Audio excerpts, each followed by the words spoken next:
Welcome back, fellow Cammies. In this episode, we'll talk about transparency in the MES, space, and the proper way to drink the blood of your enemies.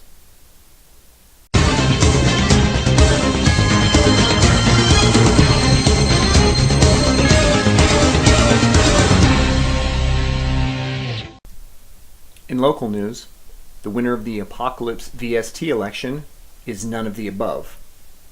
One election proctor commented that no one voted until he realized he wasn't actually a proctor for the Apoc election, which cleared that confusion right up. There will be a discussion involving the DC, but it's been said that the next course of action is another election. In the interim, DJ Hicks has indicated he will continue running the venue until a permanent VST is elected. The winner of the Masquerade VST election is Aaron Warren. Congratulations, Aaron, you poor unlucky soul.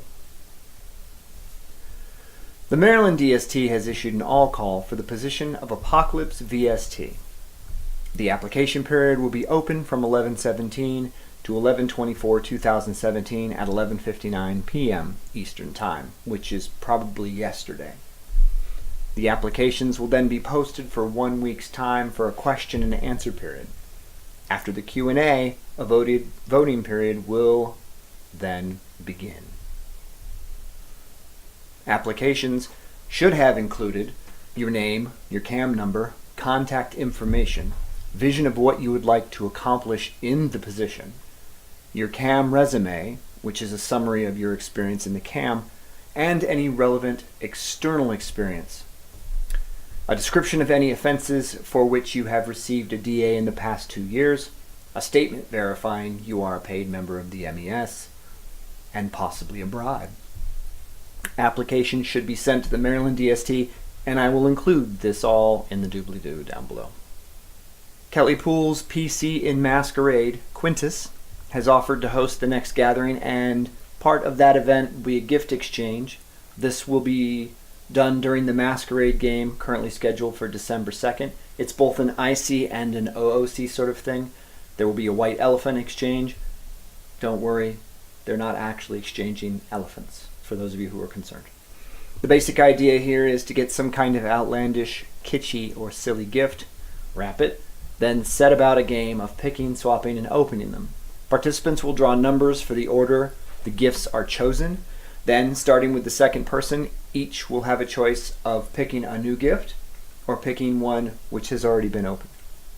There will be no limit on the cost or value of the gift, but please don't bring anything which will be just so unwieldy that any of our members cannot take it home that night. Also, don't bring something that isn't fun or awesome in some way. Participation is voluntary, but you can't play unless you bring something. Sort of like the lottery that way. In East Central Regional news, growing silence from the East Central region has led many to think the region no longer exists. Reports have been coming in that it simply vanished. No, wait, I'm getting confirmation that members have seen smoke coming from the region, and as we all know, where there's smoke, there's fire. In MES news, an email went out over US Announce, but I became aware of it because of a Facebook discussion. The email was forwarded to my local list, so if what you're about to hear is news to you, it might be time to climb out from under your rock and consult your local or regional staff to see if you can get your hands on this email. The board of directors has received several requests from several members asking for a referendum to change a portion of the MES Constitution. The email they sent out is notification that in 2 weeks there will be a vote held to determine if the wording of the Constitution should be changed. So, if you have this email and it hasn't been forwarded to your local list, please do so. The MES Constitution currently states in Section 6.2.1 that the electorate for elected officers count as involved parties for notification purposes regarding investigations. This means that at the conclusion of an investigation, the results are sent to the elected officer's electorate, everybody that voted for that person.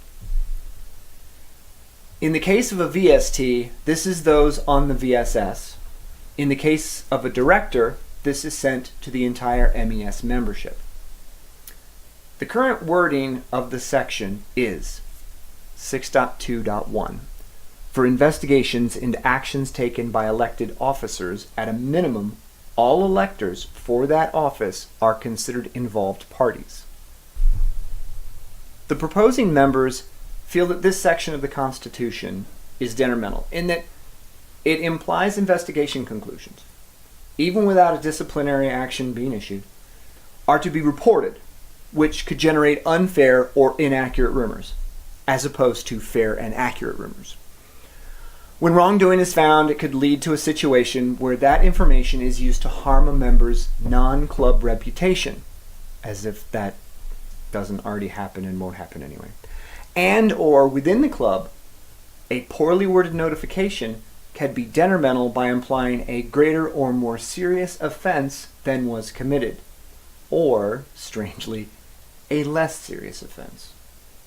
Poorly worded, remember. This will not impact any part of the investigation and disciplinary process except in reference to how an elected officer's investigations and or disciplinary actions are handled for notification purposes to their electorate. There are 3 separate requests for changing the wording in this section of the MES Constitution. I'm going to read the summary, but not the actual change to the wording. To see the wording, check out the email. Since I don't think I can get all of this text in the doobly-doo, you'll have to chase down this email, so hit up your DCs to get a copy. Referendum number 1 changes investigation in 6.2.1 to disciplinary actions, but otherwise leaves the current process in place. This means that only investigations that result in a disciplinary action brings notification to the electorate. In the event of no wrongdoing, the electorate is not party to notifications, but in the event of wrongdoing, it is party to notifications. Referendum 2 would notify but not remove the requirement to report investigations and disciplinary actions. It would restrict the announcement to only issued disciplinary actions and restrict the published information to the name and membership number of the officer and the highest level of offense that resulted in a disciplinary action. So minor, major, extreme. The disciplinary action issued, suspension, loss of prestige, etc., and a notice that all appeals have been exhausted or declined. It would omit any details about the nature of the offense or offenses themselves and include only the highest offense level in case of multiple offenses committed. Referendum number 3 would remove the requirement to report disciplinary actions issued to elected officers to their electorate. It would remove the current wording for section 6.2.1 from the MES Constitution entirely so that no notification or details would be submitted to the electorate in case of an investigation or disciplinary action against an elected officer. Voting for this will come up in the next couple of weeks, so be watching for that. There's an explanation of how the voting should be formatted in the email, which I'll try and include down in the doobly-doo if I have the room. In Masquerade news, the ANST Masquerade has sent out their monthly State of the Venue email. Out of office, the ANST will be out of the country from 11/17/2017 through 12/2/2017 and will have very limited access to emails. The AANSTs over clan and sex will be able to handle any questions or issues that arise during the out-of-office period. Any emergencies should be directed to the NST or their chief of staff. Database items. There are currently 8 applications pending top approval. Guide updates and releases. The following guides were updated or released between October 20th, 2017 and now. But when is now? The ST Antagonist Toolbox has been updated. The NST level Secret Society document has been released. The Ventrue Clan Guide received a minor edit. The Lineage Project main source document received a minor edit. Concerning plot, various metaplots have been launched and others are being developed. Regarding the Lineage Project, all lineage heads have received their assignments from their 5th gens. Staffing. The following staffing changes have taken place. David Fuller, the ANST Chief of Staff, has been reassigned to be the AANST Bruja Cadif Pander Anarch movement. Christy Cleveland has joined the staff as a special projects lead. Regarding VIPs. With just over 1,000 VIP requests, there are only 12 pending resolution. Those 12 will be resolved in December.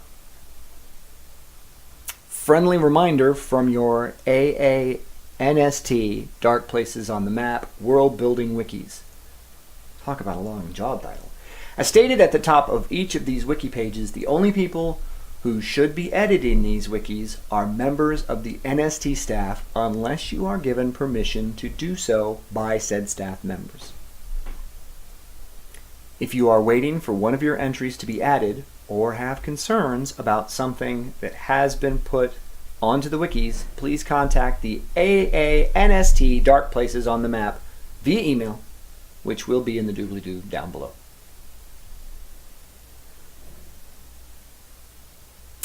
In space news, the ANST Space put out an all-call to fill out their AANST team. Space staff is once again seeking an AANST vampire. Additionally, they are seeking storytellers for the following realms of responsibility: Core and Elites, Megacorps, and Unions. Working with the Space Chief of Staff, if you're doing the Unions gig, I guess. You will be working with the team as a whole to create plot, manage intersections between your group and other groups, and create and run NPCs. A position summary is available, and I'll include a link to that down in the doobly-doo below. Please don't apply for a position which might cause a conflict of interest. Do not apply for the Core if your character is from the Core. You may apply for the Union position even if your character is in a Union, and I assume that's because a conflict of interest there would essentially be good role-playing, since I'm guessing all the Union bosses are corrupt. Please send your applications to the ANST Infinite Edge and the AANST Infinite Edge Chief of Staff no later than November 24th, see there's that date again, 2017 at 11:59 p.m. Eastern Time. In the subject line, please include the specific role or roles you're applying for. Applications should take the form of your name, your NST number, the positions you're looking for, the vision statement, your MES resume, your references, any other relative or relevant experience that you might have, and some sort of monetary bribe. The ANST Infinite Edge sent out a state of the venue email this month. As a reminder, VSSs should be set to global approval. This is now reflected in the VSS Creation Toolkit, which you should be referencing as you build your VSS. This month, the team released a bunch of documents, including the VIP Guide, the Guide to the Core, the Changeling Guide, Origins, and the Expanded Soft RP Guide, Space Horrors Guide, Storyteller Approval Guide. Currently in progress documents: Cybernetics/Plugins Guide, Stygian Gates and Travel Guide, Dimension Guide, Spaceship Guide, Economy/Resource System. They've also released an updated FAQ form. They're seeing a number of rules questions coming through the FAQ form. Please be aware that they likely won't be addressing any of those until we're closer to the hard launch date. Staffing. Kyle Brokers is the new AANST Werewolf, and Laura Simpson has moved to take over Mage, Changeling, and the hard launch. With the release of the Changeling Kickstarter, they have some more concrete answers. While the final Changeling book isn't due out until mid-2018, they're expecting to have a close to fully functional preview of the Changeling book by the end of the Kickstarter. Until the fully released book comes out, they'll be working off of the preview PDFs released during the Kickstarter, which means that anyone who wants to play a changeling should plan on backing the Kickstarter before its end date, which is December 14th.